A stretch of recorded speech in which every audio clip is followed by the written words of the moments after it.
भागवत सप्ताह संपले का तुमचे? चालू आहे, देवी भागवत चालू आहे. हे सगळं बंद आहे. अच्छा. नाही मी काय म्हणतोय, आता हे केलंस तरी चालेल. आता नवीन येणाऱ्या माणसाला घेतल्यानंतर ते रेकॉर्डिंग सुरू झालं पाहिजे. हो. मृगांक आठवल्यानंतर मीटिंगमध्ये तू ऑलरेडी हे केलेलं आहेस. मला ते बघायचं आहे. स्वप्नील श्रीकांत नाही आले ना? हा स्वप्नीलला म्हटलं श्रीकांत आलेले नाहीत ना? 1 मिनिट बघतो काका.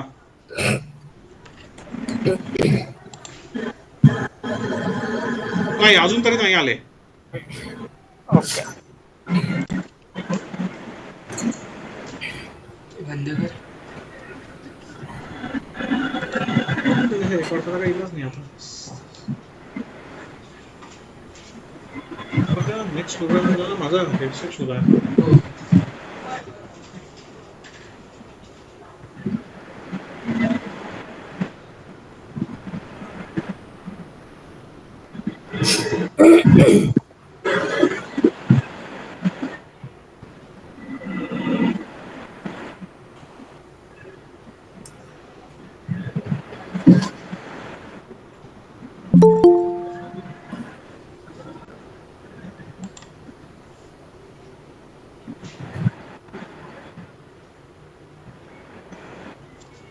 हरिभाऊ नमस्कार.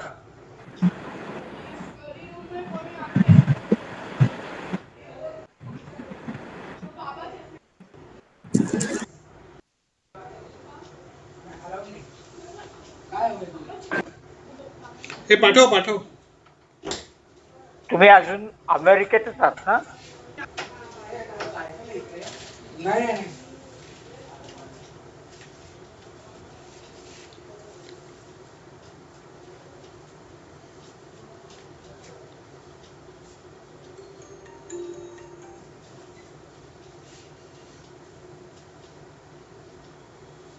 हरिभाऊ तुम्ही अजून अमेरिकेतच आहात का? माईक म्यूट आहे.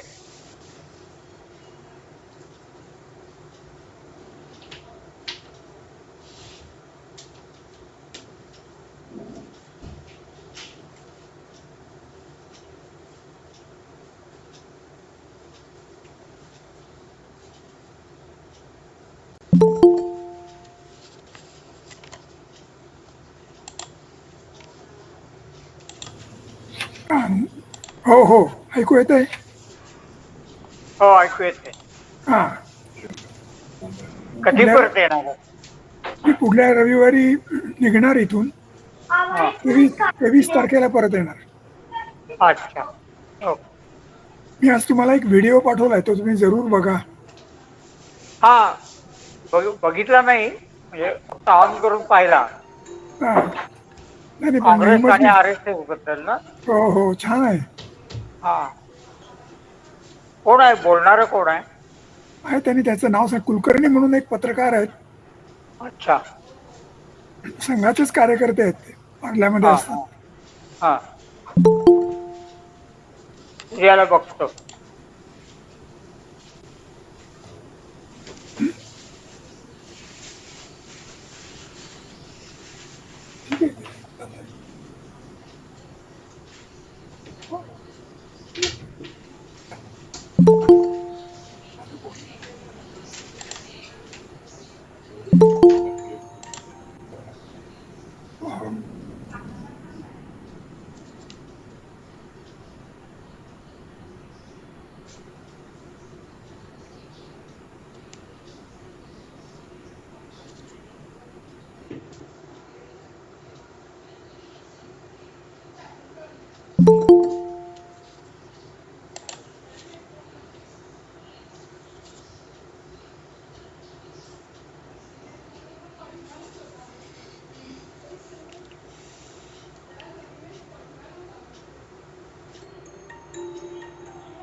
नमस्कार मंडळी.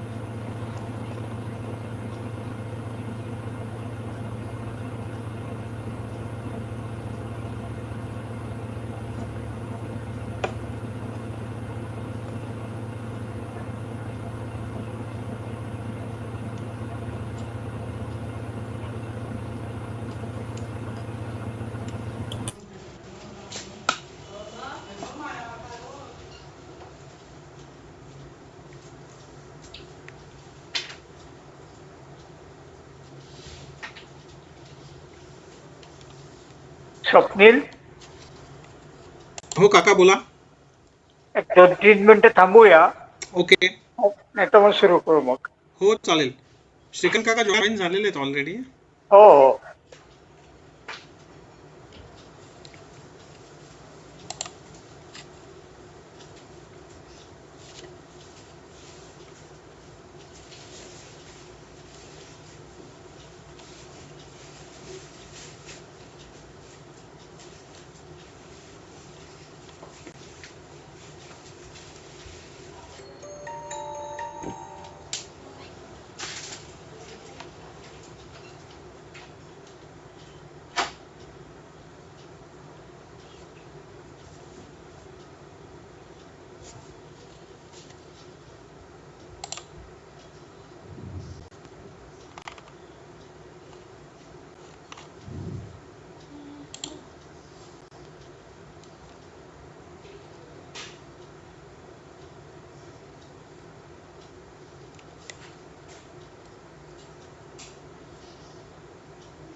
नऊ 5 झाले.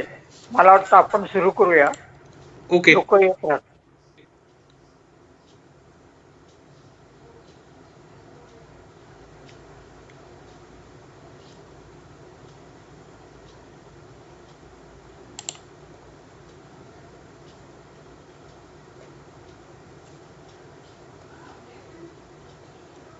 श्रीकांत, हा नमस्कार. परिचय करून देता? हो चालेल. करा सुरू. वासंतीताई नमस्कार. नमस्कार. चित्पावन आठवले फाउंडेशन तर्फे आपले सस्नेह स्वागत. धन्यवाद. वासंतीताईंची थोडक्यात ओळख करून द्यायची म्हणजे थोडं कठीण आहे, पण मी करतो प्रयत्न. MA पर्यंत शिक्षण झाल्यानंतर त्यांनी शिक्षिकेची नोकरी धरून विद्यादानाचे पवित्र कार्य काही वर्षे केले. त्यानंतर त्यांना त्यांच्या करिअरमध्ये एक नवीन दिशा मिळाली आणि त्या दिशेमध्ये काम करताना त्यांनी 2-3 महत्वाच्या गोष्टी केल्या. एक तर 2013 ते 2009 ते 2013 या काळात त्यांनी राष्ट्रसेविका समितीतर्फे होणारा पौरोहित्य वर्ग पूर्ण केला. त्यानंतर गीता फाउंडेशन मिरज या संस्थेतर्फे त्यांना घरोघरी भागवत कथा न्यावी सदिच्छा झाली आणि त्यांनी आतापर्यंत 28 भागवत कथेचे भाग सादर केलेले आहेत. त्यांचा स्वतःचा एक YouTube चॅनल आहे आणि असंख्य व्हिडिओज त्याच्यावरती ते आहेत. अशा प्रकारे एक समाज प्रबोधनाचं कार्य त्या करत असतात. मध्यंतरी 2016-17 या कालखंडात त्यांनी नर्मदा परिक्रमा पूर्ण केली. मला वाटतं अधिक वेळ न घालवता आपण वासंतीताईंकडून 4 शक्तिपीठांबद्दल माहिती आज घेणार आहोत. तेव्हा आम्हा सगळ्यांतर्फे वासंतीताई तुम्हाला विनंती की आजचे तुमचं प्रेझेंटेशन सुरू करावे. धन्यवाद.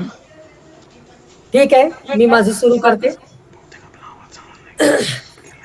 गुरुर्ब्रह्मा गुरुर्विष्णुर गुरुर्देवो महेश्वरः गुरुः साक्षात् परब्रह्म तस्मै श्री गुरवे नमः. परमहंस परिव्राजकाचार्य श्रीमद सद्गुरु वासुदेवानंद सरस्वती स्वामी महाराजांना माझा साष्टांग दंडवत. अरुण कमल संस्था तद्रज पुंजवर्णा करकमल धृतेष्टा भीतियुग्माम्बुजाता मणिमुकुट विचित्रालंकृति पद्ममाला भवतु भुवन माता संततं श्री श्रीयै नमः. देवी भगवतीला साष्टांग दंडवत. त्यानंतर ज्या आयोजकांनी मला आपल्याशी संवाद साधण्याची संधी प्राप्त करून दिली म्हणून मी त्यांचे ऋण व्यक्त करते. विस्मरण ज्यांना होत नाही अशा किंवा विस्मरण ज्यांचे होत नाही अशा सर्व आठवले बंधू भगिनींना सप्रेम नमस्कार आणि सर्व श्रोत्यांच्या हृदयस्थ जनार्दनाला साष्टांग दंडवत. त्यानंतर ह्या सगळ्या व्याख्यानासाठी मी देवी भागवत महापुराण या ग्रंथाचा आधार घेतलाय. तसेच सौ अपर्णाताई कल्याणी सोलापूर यांनी संकलित केलेल्या अशी करा भगवती आराधना या ग्रंथाचाही आधार घेतला आहे. त्यासाठी मी त्यांच्याबद्दलही ऋण व्यक्त करते आणि व्याख्यानाला सुरुवात करते. आजचा आपला विषय आहे 3.5 शक्तिपीठ, महाराष्ट्रातली 3.5 शक्तिपीठ. देवी भागवतात देवी आणि हिमालय पर्वत यांचा संवाद देवी गीता म्हणून प्रसिद्ध आहे. त्यात हिमालयाने देवीला प्रश्न केला की हे देवी, या भूमंडळावर तुझी प्रमुख स्थाने कोणती?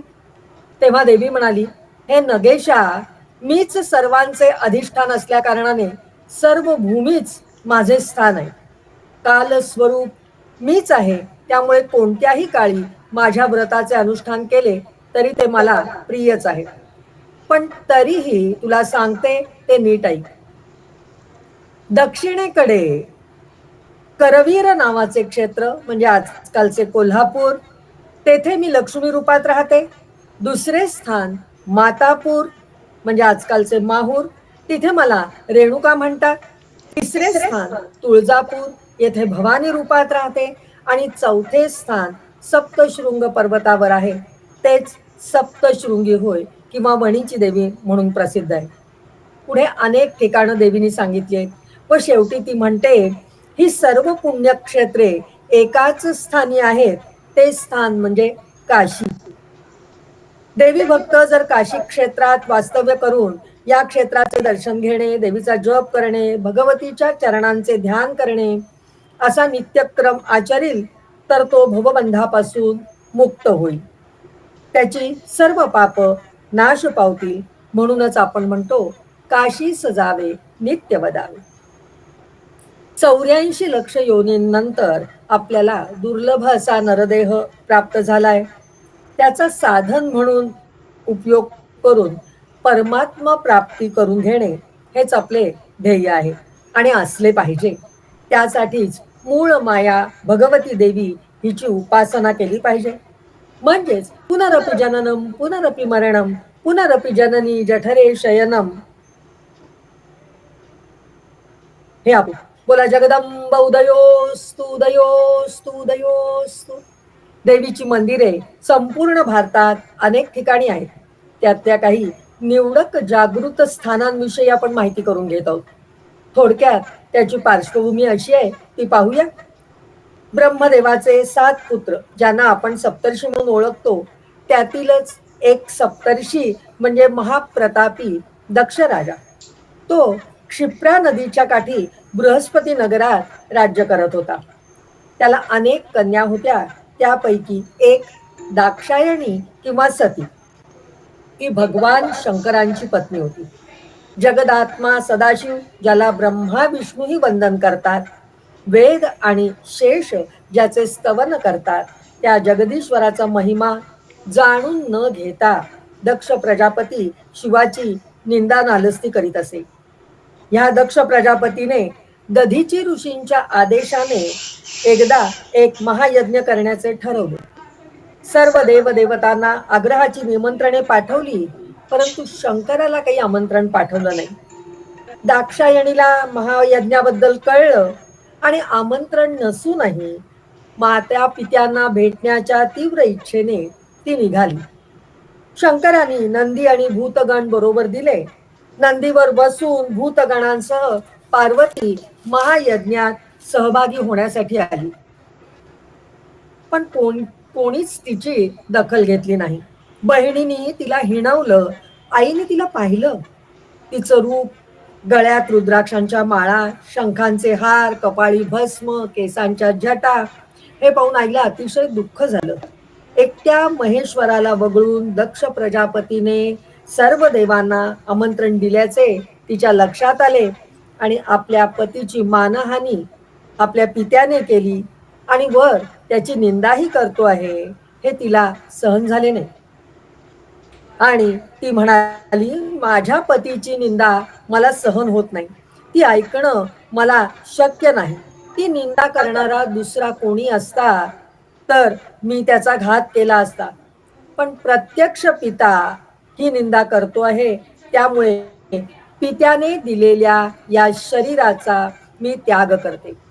असं म्हणून तिने योगाग्नीच्या साह्याने स्वतःला भस्मसात केले. शिवाला हे समजताच शिवाला प्रचंड क्रोध आला आणि त्यांनी आपल्या मस्तकावरची जटा काढली, पृथ्वीवर आपटली. त्यातून वीरभद्र उत्पन्न झाला आणि 21 पद्मसेना घेऊन मनोवेगाने दक्ष प्रजापतीच्या यज्ञ मंडपावर चालून आला. यज्ञाचा त्यांनी विध्वंस केला आणि दक्षाचा शिरच्छेद केला. यज्ञ कुंडात योगाग्नीने भस्मसात होत असलेल्या मानिनी सतीचे निष्प्राण कलेवर खांद्यावर घेऊन शिव आता उन्मत्त स्थितीत हिंडू लागला. त्याची ही सैर भैर दुःखी अवस्था भगवान विष्णूंना पाहावे ना आणि त्यांच्या लक्षात आले, जोपर्यंत सतीचा देह स्कंधावर आहे तोपर्यंत शिव त्या भावावस्थेतून बाहेर येणार नाही. म्हणून त्यांनी आपले सुदर्शन चक्र सोडले आणि सतीच्या शरीराचे तुकडे तुकडे केले. सतीच्या देहाचे अवयव आणि अलंकार 51 ठिकाणी पडले. त्या ठिकाणी शक्तिपीठांची निर्मिती झाली. त्या शक्तीबरोबर भैरव देखील नाना रूपे घेऊन तेथे राहिले. महाराष्ट्रात या आदिमाया शक्तीची 3.5 शक्तिपीठ आहेत. ती अशी: तुळजापूरची भवानी माता, कोल्हापूरची महालक्ष्मी माता, माहूरची रेणुका माता आणि वणी येथील सप्तशृंगी माता. 3.5 शक्तिपीठ म्हणजे ओंकाराचे सगुण रूपच. ओंकारामध्ये 3.5 मात्रा आहेत. ह्यातील अकारपीठ म्हणजे माहूर, उकारपीठ म्हणजे तुळजापूर, मकारपीठ म्हणजे कोल्हापूर आणि अर्धमात्रा सप्तशृंगी. सप्तशृंगी निवासिनी देवीच्या मूळ ठिकाणाचे दर्शन सर्वांना होत नाही, म्हणून ते अर्धपीठ मानले जाते. आदिशक्तीचे स्वरूप अत्यंत विराट विश्वाकार आहे. आदिशक्ती नाना प्रकारच्या प्रतीकातून प्रकट होते. महाराष्ट्रातील 3.5 शक्तिपीठे त्यांच्या संतुलित आणि एकात्म ऊर्जेच्या बळावर संपूर्ण भारताची आध्यात्मिक स्थिती नियंत्रणात ठेवतात आणि नकारात्मक शक्तीच्या हल्ल्यांपासून संरक्षणही करतात.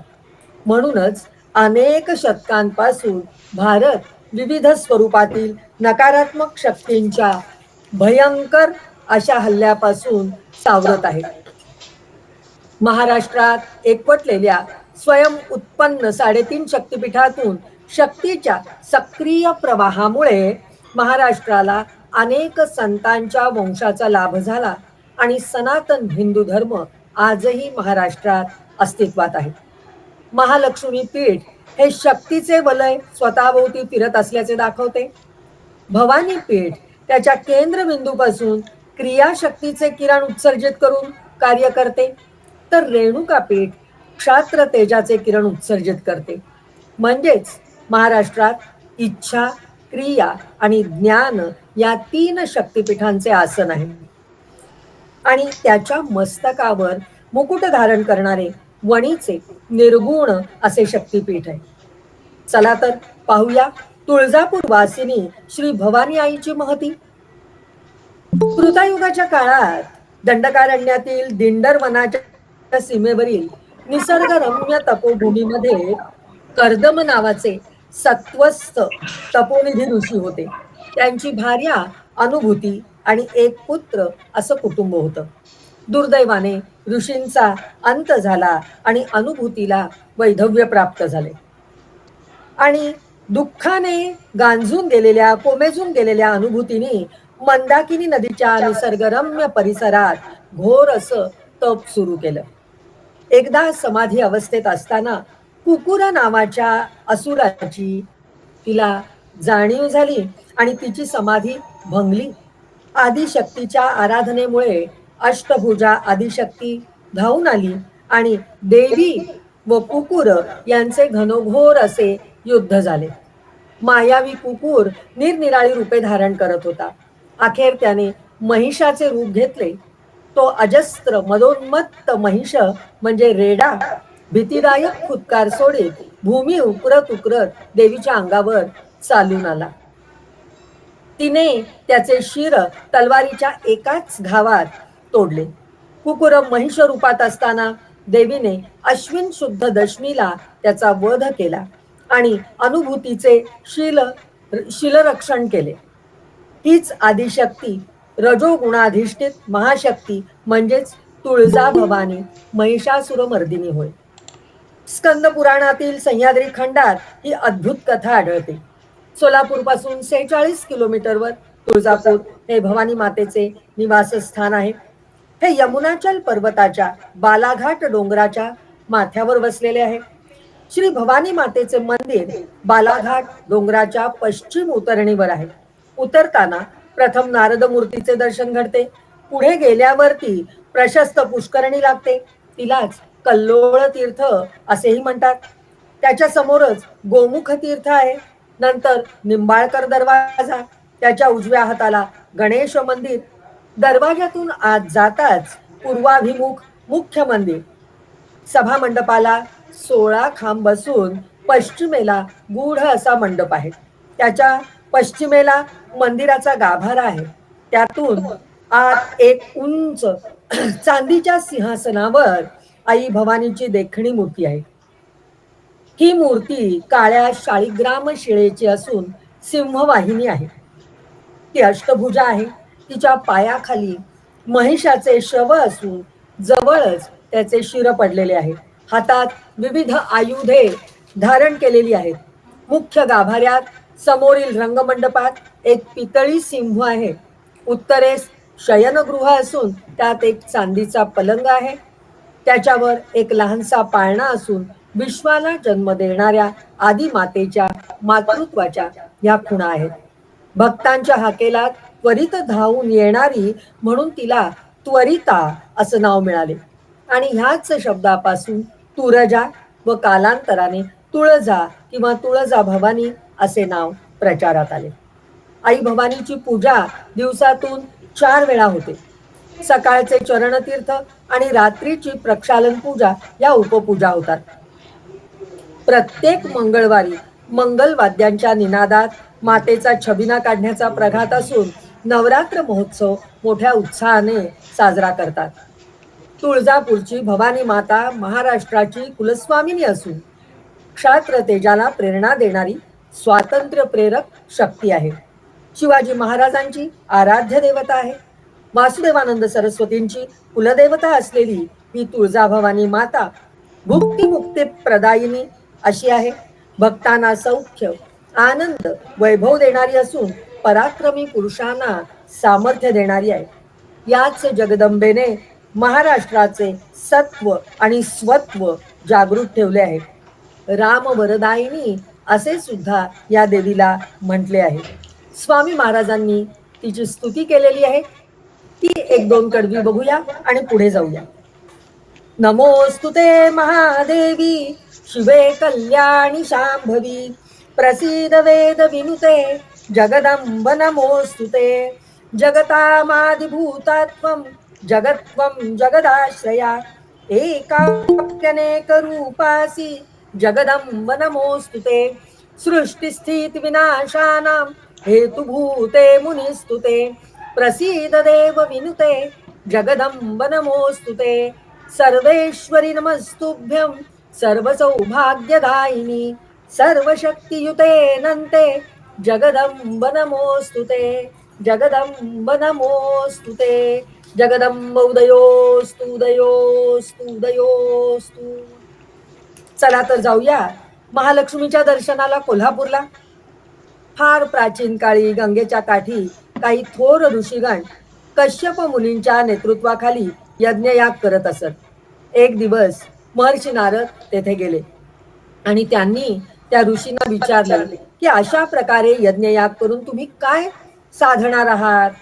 तेव्हा सर्व ऋषीगण निरुत्तर झाले आणि महान तपस्वी भृगु ऋषींकडे ते गेले व त्यांना प्रार्थना केली की सर्वश्रेष्ठ देवता कोण आहे ते सांगावे.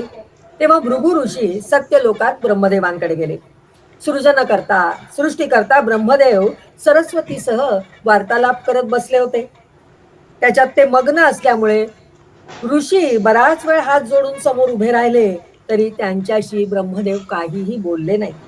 मग ब्रह्मदेव सर्वश्रेष्ठ ह्या पदाला योग्य नाहीत असे भृगु ऋषीने ठरवलं आणि ते कैलास लोकात गेले. तेथे भगवान शंकर पार्वतीसह क्रीडा करत होते. भृगु ऋषींच्या आगमनाने त्यांचा रसभंग झाला. साहजिकच शंकर संतप्त झाले व ऋषींचा नाश करण्यास उद्युक्त झाले आणि त्यावेळेला पार्वती मातेने त्यांना परावृत्त केले. पण परमश्रेष्ठ पदाला हे योग्य नाहीत असे मनाशी ठरवून भृगु ऋषी आता वैकुंठात गेले. तिथे भगवान विष्णू हे शेषावरती विश्रांती घेत होते व लक्ष्मीशी वार्तालापही करत होते. तेवढ्यात त्यांना निद्रा येऊ लागली. इथेही आपलं स्वागत होणार नाही असे वाटून आणि श्री विष्णूंच्या छातीवर लत्ता प्रहार केला. साहजिकच श्री विष्णू निद्रेतून जागे झाले परंतु ते जरा सुद्धा रागावले नाही. उलट त्यांनी भृगु ऋषींना भक्तिभावाने वंदन केले, त्यांचे पद प्रक्षालन केले, त्यांचे चरण तीर्थ मस्तकी धारण केले, प्राशन केले आणि अतिशय लीनतेने विचारले, माझ्या हृदयावर लाथ मारल्यामुळे आपल्या पायाला दुखापत तर झाली नाही ना? कारण माझे हृदय वज्रासारखे कठीण आहे.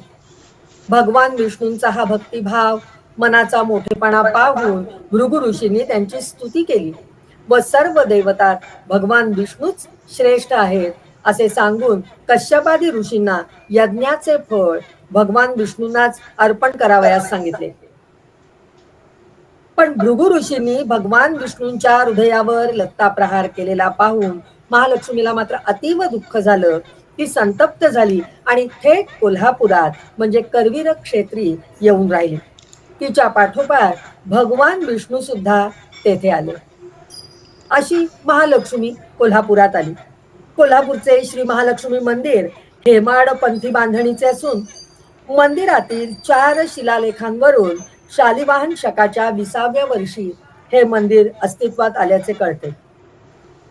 महालक्ष्मी मंदिर पाहताना प्रथम सिद्धिविनायकाचा मंडप लागतो. सिद्धिविनायकाला प्रदक्षिणा घालून आत पूर्वेकडे पाहिले असता मधला मंडप, त्याच्या आतील गर्भागार व महालक्ष्मीची मूर्ती दिसते.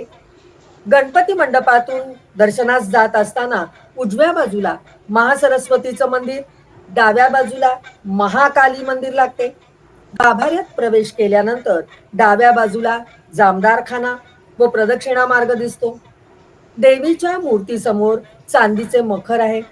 गाभाऱ्याबाहेर मंडपाचे 4 खांब पितळी पत्र्याने मढवलेले आहेत.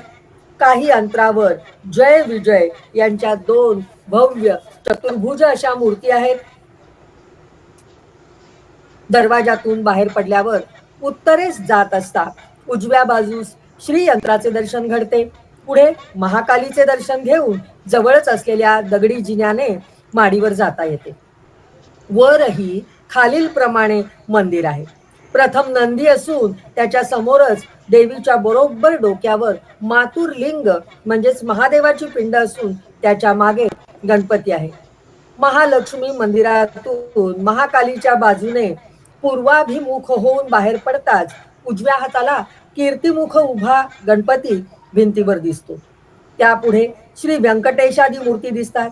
त्यानंतर पूर्वाभिमुख कात्यायनी व पुढे दक्षिणाभिमुख गौरी शंकर अशा देवता मुख्य देवालयाच्या बाहेरच्या बाजूने आहेत. वर 5 शिखरे असून उंच कळस आहे. मुख्य देवालयाच्या दरवाजासमोर मधला मंडप आहे. 16 खांबांच्या 8 रांगांवर हा मंडप उभारलेला आहे.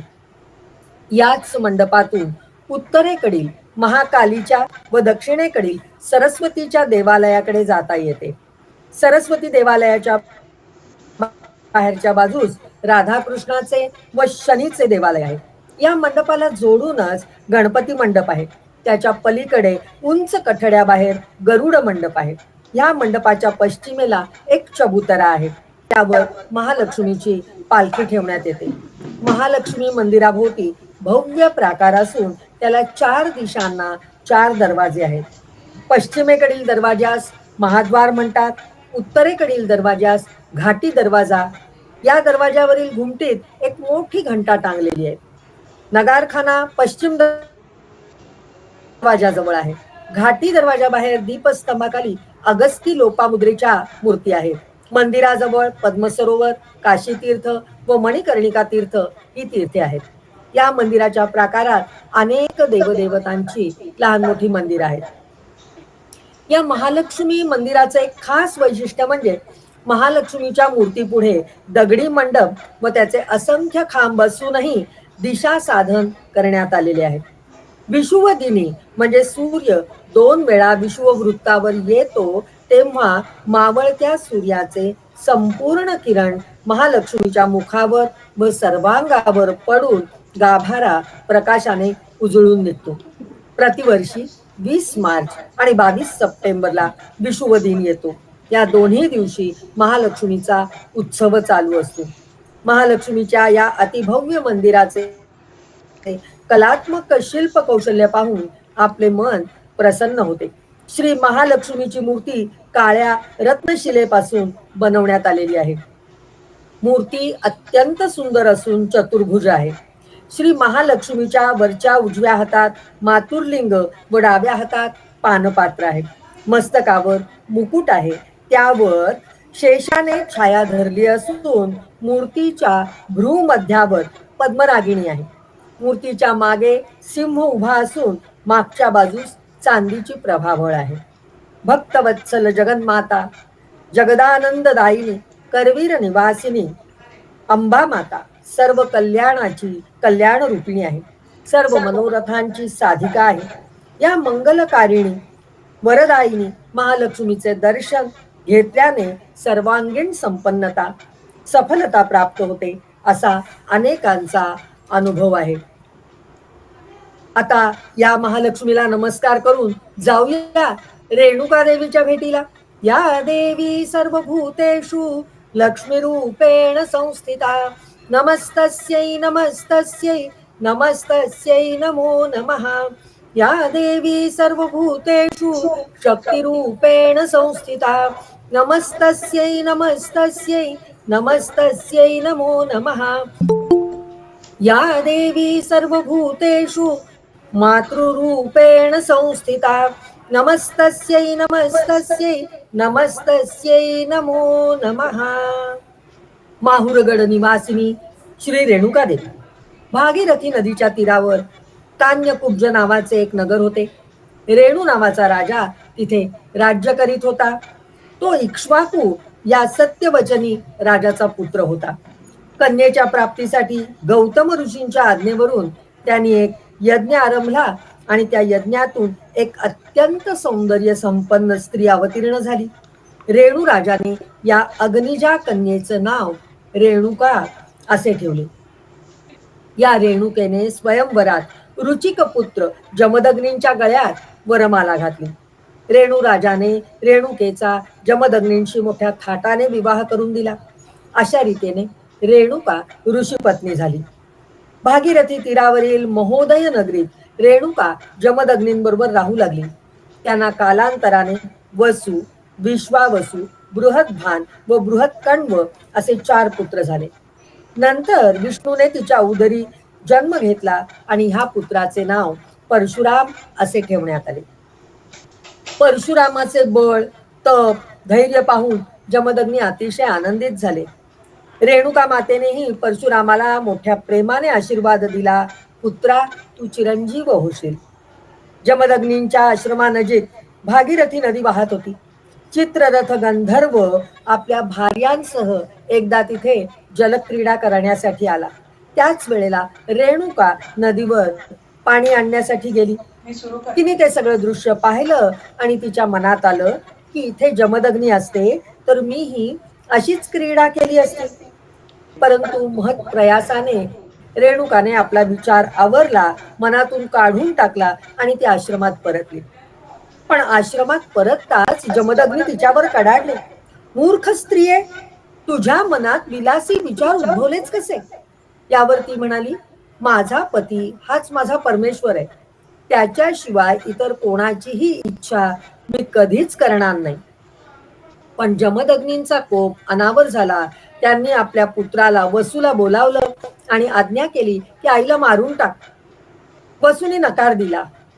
जमदग्नींनी त्या वसूला मारून टाकलं आणि इतर पुत्रांना बोलवलं. इतर पुत्रांनाही सांगितलं आईला मारायला. त्यांनीही नकार दिला. त्यामुळे त्या सर्व पुत्रांना जमदग्नीने मारून टाकलं आणि नंतर परशुरामांना आज्ञा केली की आईला मार. कुठलाही मागचा पुढचा विचार न करता पित्याची आज्ञा शिरोधार्य मानून त्यांनी रेणुका मातेला वंदन केलं आणि तिचं शिर धडावेगळं केलं. जमदग्नींना अतिशय आनंद झाला. ते म्हणाले, तू माझी आज्ञा पाळलीस, मी तुझ्यावर प्रसन्न आहे. मी तुला कोणता वर देऊ? यावर परशुरामांनी म्हटले, पिताश्री माझ्या मातेला तसेच 4ही बंधूंना जिवंत करा. जमदग्नींनी कमंडलूतले पाणी शिंपडून आपल्या 4 पुत्रांना उठवले व रेणुकेलाही जिवंत केले. तिने उठून जमदग्नींचे पाय धरले. त्यांचाही क्रोध आता शांत झाला. त्याच काळात नर्मदेच्या काठी महिष्मती नगरीमध्ये कार्तवीर्य नावाचा एक राजा राज्य करत होता. जन्मतःच तो हस्तविहीन होता व असुर गुणांनी युक्त होता. त्याने नंतर घोर तपश्चर्या करून श्री शंकराला व दत्तात्रेयाला प्रसन्न करून घेतले. शंकरांनी त्याला 1000 हात दिले. दत्तात्रेयाने त्याला वर दिला की तुला ब्राह्मणाशिवाय दुसऱ्या कोणाकडूनही मृत्यूचे भय नाही. आणि हाच कार्तवीर्य कालांतराने सहस्रार्जुन म्हणून नावारूपास आला. हा सहस्रार्जुन एकदा जमदग्नी ऋषींच्या आश्रमात आला आणि त्याला कामधेनूचा मोह पडला. जबरदस्तीने तो कामधेनूला घेऊन निघाला. रेणुकेने कामधेनूच्या गळ्यालाच मिठी मारली. सहस्रार्जुनाने रेणुकेला जबरदस्तीने दूर केले आणि कामधेनूला फरफटत तो घेऊन जाऊ लागला आणि चमत्कार झाला. कामधेनूच्या अंगातून अचानक अनेकानेक सैनिक उत्पन्न झाले व ते सहस्रार्जुनावर आणि त्याच्या सैन्यावर तुटून पडले. आश्रमात हाहाकार माजला. सहस्रार्जुन जमदग्नींकडे वळला आणि त्यांच्यावर वार करू लागला. रेणुका मध्ये पडली आणि जमदग्नींवर होणारे वार ती स्वतःवर घेऊ लागली. अखेर सहस्रार्जुनाने रेणुकेला बाजूला करून जमदग्नींचा वध केला. रेणुकेने आकाश भेदून टाकणारी अशी किंकाळी फोडली. झटापटीत कामधेनू जखमी झाली आणि ती दुःखी कष्टी होऊन इंद्रलोकी निघून गेली. आता रेणुकेने परशुरामाला शोकमग्न अवस्थेतच हाक मारली. तो धावतच आश्रमात आला आणि सहस्रार्जुनाने हे सगळे कृत्य केले असे त्याला आईकडून कळले. रेणुका त्याला म्हणाली, बाळा, मी आता फार काळ जिवंत राहू मुळे तू कावड घे एका बाजूला तुझ्या पिताश्रींना आणि दुसऱ्या बाजूला मला ठेव आणि घेऊन चल. पृथ्वीच्या पाठीवर जेथे आकाशवाणी होईल तेथे तू आमच्यावर अग्निसंस्कार कर. परशुराम आपल्या माता पित्यांना कावडीत घालून अनेक क्षेत्र फिरला. अखेर माहुर क्षेत्री तो आला तेव्हा आकाशवाणी झाली. दत्तात्रेयाने त्याला दर्शन दिलं. त्याच्या कावडीकडे पाहिलं. रेणुकेला पाहताच दत्तात्रेयाने तिला वंदन केलं. परशुराम आईला म्हणाले, आई, मी तुझ्याशिवाय जिवंत राहू शकणार नाही. आई म्हणाली, बाळा, चिंता करू नकोस. माझे वास्तव्य सदैव येथेच राहील. असे म्हणून ती गतप्राण झाली. स्वर्गातील देवानी रेणुकेवर पुष्पवृष्टी केली. परशुरामाला अतीव दुःख झाले. त्याला मातृपितृ वियोग सहन झाला नाही. दत्तात्रेयाने त्याचे सांत्वन केले. दुःखित अंतःकरणाने परशुरामाने आई वडिलांच्या चितेला अग्नी दिला. दत्तात्रेय परशुरामांना म्हणाले, परशुरामा, तुझी आई जिवंत होऊन येईल, परंतु तू मागे वळून बघू नकोस. जगन्माता रेणुका भूमीतून हळूहळू वर येऊ लागली. तेव्हा ती म्हणाली, काय बाळ? आणि परशुरामाने तत्क्षणी मागे वळून बघितलं. रेणुका मातेच्या मुखकमलाचा भाग तेवढा भूमीतून वर आलेला पाहून ते तिथेच तेवढ्यावरच तो राहिला आणि म्हणून रेणुका मातेचे केवळ मुखच मूर्ती बनून राहिले. रेणुका माता माहूर गडावर स्थिरावली. शंकराच्या वराने मातलेल्या सहस्रार्जुनाचे 1000 हात गणपतीने दिलेल्या परशुने तोडून परशुरामाने त्याचा वध केला. त्याची दिव्य भूषणे परशुरामाने मातेला आणून दाखवली आणि रेणुका धन्य झाली. माहूर क्षेत्र हे महाराष्ट्रातील वऱ्हाड प्रांतात आहे. नांदेड जिल्ह्यातील श्री क्षेत्र माहूर हे स्थान डोंगर पठारावर वसलेले असून अनसुया दत्तात्रेयांचे ते निवासस्थान व 3.5 शक्तिपीठातील एक पीठ असे याचे महत्व आहे आणि या क्षेत्राला अतिशय महत्व प्राप्त झालेले आहे. माहूर क्षेत्राला कृतायुगात आमलीग्राम, त्रेतायुगात सिद्धपूर, द्वापार युगात देवनगर व कलियुगात मातापूर वा माहूर अशी नावे प्राप्त झाली आहेत. येथील प्रमुख दैवत जगन्माता रेणुका, दत्तात्रेय व देवदेवेश्वर परशुराम ही आहेत. माहूर येथील रेणुकेचे मंदिर लहानच आहे. देवीचा तांदळा म्हणजे शिळेचा भाग असून तो तांबड्या केशरी रंगाचा आहे. नाक, डोळे, विशाल कपाळ असे रेणुका मातेचे विलोभनीय रूप असून भाल प्रदेशावर कुंकवाचा मळवट, भ्रूमध्यावर ओंकार, नाकात नथ, डोक्यावर मुकुट, कानात कुड्या, मुखात विडा, गळ्यात दैदिप्यमान रत्नालंकार, पिवळी साडी ल्यायलेली ही माता रत्नजडित सिंहासनावर विराजमान झालेली आहे. मात्र हिचा गळ्यापासून वरचा भागच तेवढा भक्तांना दिसतो. माहूरगड निवासिनी श्री रेणुका माता ही आनंदकारिणी आहे. केवळ हिच्या दर्शनाने सर्व मनोरथ पूर्ण होतात. विपत्ती 4 हात दूर राहते. 1000 अश्वमेध किंवा 100 वाजपेय यज्ञ केल्याचे फळ केवळ रेणुका मातेच्या दर्शनाने मिळते असे रेणुका महात्म्य सांगते. माहूर हे दत्तात्रेयाचे निद्रास्थान आहे. अनसुयेचे माहेर आहे. माहेर या शब्दाचा अपभ्रंश माहूर असा झाला आहे. प्रतिवर्षी मार्गशीर्ष शुद्ध द्वादशी पासून येथे यात्रा भरते. ती मार्गशीर्ष कृष्ण प्रतिपदेपर्यंत चालू असते. म्हणजे 5 दिवस यात्रा असते. अशा रेणुका माऊलीची थोडीशी स्तुती करूया आणि मग पुढे जाऊया. लक्ष कोटी चंड किरण सुप्रचंड विलपती, अंबचंद्र वदन बिंब दीप्त माजिलोपती, सिंह शिखर अचल वासी मूळ पीठ नायिका, धर्मार्थ काम मोक्ष कल्प वृक्ष रेणुका. बोला जगदंब उदयोस्तु उदयोस्तु उदयोस्तु. चला तर आता जाऊया सप्तशृंगी निवासिनी जगदंबेच्या दर्शनाला. प्राचीन काळी पृथ्वी तलावर राक्षसांनी फारच धुमाकूळ घातला होता. त्यावेळी ब्रह्मा, विष्णू, महेश यांच्या मुखातून एक भयंकर तेज निर्माण झाले. ते तेज एकत्र होऊन त्यातून एक स्त्री निर्माण झाली. सर्व देवांनी तिला आपली शस्त्रे दिली व तिला सांगितले की महिषासुराने देवांना छळले आहे व आता तो पृथ्वी तलावर सप्तशृंग पर्वतावर मानवांना छळण्यासाठी गेला आहे. तेव्हा तू आता तेथे जाऊन त्याचा वध कर. देवी सिंहासनावर बसून थेट सप्तशृंग पर्वतावर गेली. तिने सिंहनाद केला. तो नाद ऐकून महिषासूर आपल्या अफाट सैन्यासह धावून आला. देवीने त्या सर्व सैन्याचा नायनाट केला. सर्व देव आनंदित होऊन स्वर्गातून पुष्पवृष्टी करू लागले. सर्व देवांनी केलेली स्तुती ऐकून जगदंबा प्रसन्न झाली आणि वर मागा म्हणाली. त्यावेळेला देव म्हणाले, महिषासूर हा देवांचा आणि मानवांचा मोठा शत्रू. आता तू तो नष्ट केला आहेस. आता आणखी काही मागायचं उरलं नाही. पण तुझे स्मरण करताच किंवा केले नाही तरीही तू आमची सर्व संकटे दूर कर व आमच्या अभिवृद्धीला कारण हो. तेव्हा देवी तथास्तु म्हणाली आणि अंतर्धान पावली. देवीने नंतर सप्तशृंग गडावरच वास्तव्य केले. ती सप्तशृंग निवासिनी जगदंबा म्हणून ओळखली जाऊ लागली. नाशिक शहराच्या उत्तरेस 43 किलोमीटर दिंडोरी तालुक्यात चांदवड डोंगराच्या रांगेत सप्तशृंग गड आहे.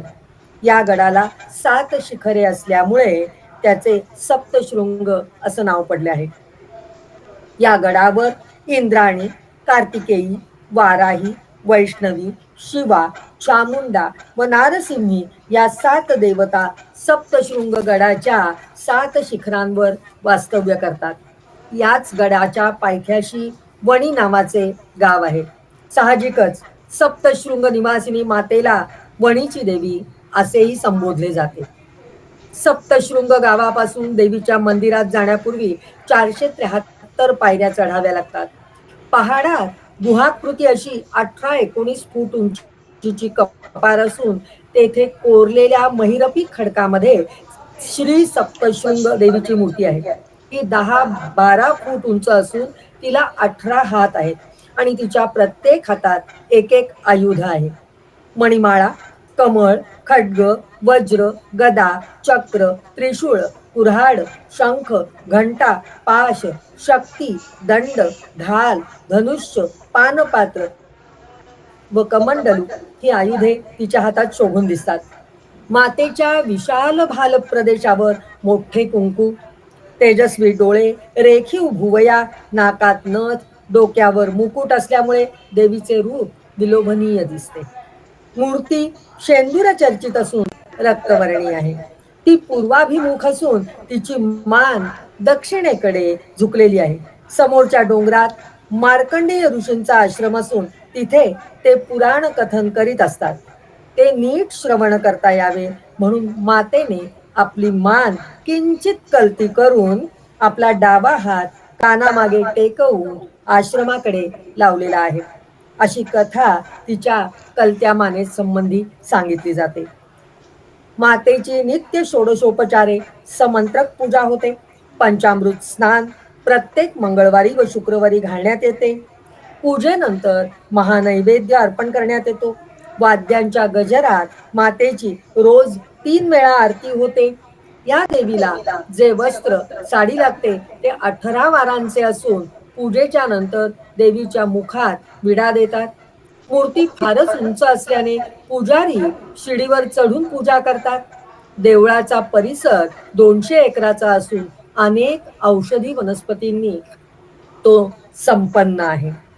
अशी महाराष्ट्रातील 3.5 शक्तिपीठ हे महाराष्ट्राचं वैभव आहे. भारतात शक्तीची उपासना फार प्राचीन काळापासून प्रचलित आहे. ही शक्ती देवीमध्ये साठवलेली असल्याने या उपासनेला देवी उपासना म्हणण्यात येते. सांसारिक माणसांच्या प्रांगणात तिला विविध नावाने ओळखले जाते. धनसंपत्ती देणारी लक्ष्मी, विद्या प्रदान करणारी सरस्वती, अन्न समृद्धी देणारी गौरी किंवा अन्नपूर्णा, संकटांपासून रक्षण करणारी दुर्गा आणि संहारक शक्ती असलेली काली म्हणून तिची 9 दिवस उपासना करण्यात येते. नवरात्र आता सध्या आजपासूनच चालू झालंय. हा ऋतू परिवर्तनाचा काळ आहे. चैत्र अश्विन नवरात्रात आपण एका ऋतूतून दुसऱ्या ऋतूत पदार्पण करतो. त्यामुळे आपल्यात नवीन शक्ती, नवा उत्साह, उमेद निर्माण होते. बृहत्संहितेनुसार सूर्य तसेच इतर ग्रहांमध्ये होणाऱ्या परिवर्तनाचा प्रभाव मनुष्याच्या आरोग्यावर व व्यवहारावर पडत असतो. सृष्टीतील परिवर्तन हा शक्तीचा खेळ आहे. म्हणूनच वर्षातील हे 2 कालावधी जप, उपासना, यज्ञ यासाठी उपयुक्त मानले गेले आहेत. ब्रह्मचर्य, संयम, उपासना, यज्ञ केल्याने शरीरात रोगप्रतिकारक शक्ती वाढते, स्मरणशक्ती चांगली होऊन बौद्धिक विकास होतो. म्हणूनच नवरात्र हा शारीरिक व आत्मिक शुद्धतेचा काळ आहे असं म्हटलं जातं. यातील महिषासूर जो आपण बघितला त्याचं जर रूपक बघायचा झाला, रूपकाचा विचार करायचा झाला तर मही म्हणजे मन आणि शा म्हणजे जसे. मनरूपी असुर आपल्या देहावर राज्य करू लागतो आणि पुण्य कार्य रूपी देवतांना बाहेर काढतो.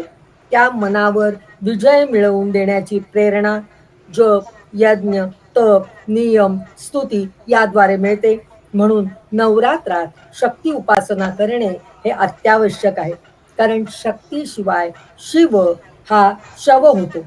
अशा आदि महाशक्तीच्या त्रिगुण प्रकृती युक्त 3 मूर्ती असून त्यापैकी सत्वगुणयुक्त महालक्ष्मी कोल्हापुरात, रजो गुणवती महासरस्वती तुळजापूरला, तमो गुणवती महाकाली माहूरगडला आणि महिषासुरमर्दिनी प्रसन्नवदना कमलासना देवी महालक्ष्मी सिंधूर चर्चित असुरांचा संहार करून महालक्ष्मी, महाकाली, महासरस्वतीचे त्रिगुणात्मक ओंकार रूप घेऊन अर्धपीठ मानलेली 18 हातांची सप्तशृंग निवासिनी अशा 3.5 पीठांबद्दल आपण माहिती करून घेतली. त्या देवींना आपण अनन्य शरण होऊया आणि त्यांची थोडी स्तुती करूया आणि विरमूया. नमस्तेस्तु महामाये श्रीपीठे सुरपूजिते शंख चक्र गदा हस्ते महालक्ष्मी नमोस्तुते. सर्वज्ञे सर्ववरदे सर्वदुष्ट भयंकरी सर्व दुःख हरे देवी महालक्ष्मी नमोस्तुते. सिद्धी बुद्धी प्रदे देवी भुक्ती मुक्ती प्रदायिनी मंत्रभूते सदा देवी महालक्ष्मी नमोस्तुते. आद्यंतरहिते देवी आद्यशक्ती महेश्वरी योगजे योग संभूते महालक्ष्मी नमोस्तुते. स्थूल सूक्ष्म महारौद्रे महाशक्ती महोदरे पद्मासन स्थिते देवी महालक्ष्मी नमोस्तुते. पद्मासन स्थिते देवी परब्रह्म स्वरूपिणी परमेशी जगन्मातर महालक्ष्मी नमोस्तुते. श्वेतांबरधरे देवी नानालंकार भूषिते जगस्थिते जगन्मातर महालक्ष्मी नमोस्तुते. महालक्ष्म्याष्टकं स्तोत्रं यः पठेत् भक्तिमान् नरः सर्वसिद्धिमवाप्नोति राज्यं प्राप्नोति सर्वदा. महालक्ष्मीर् भवेत् नित्यं महाशत्रुविनाशनं महालक्ष्मीर् भवेत् नित्यं प्रसन्नवरदा शुभा. इति श्रीन्द्रकृत श्री महालक्ष्मी अष्टक स्तोत्रौ संपूर्णं. जगदम्ब उदयोस्तु उदयोस्तु उदयोस्तु.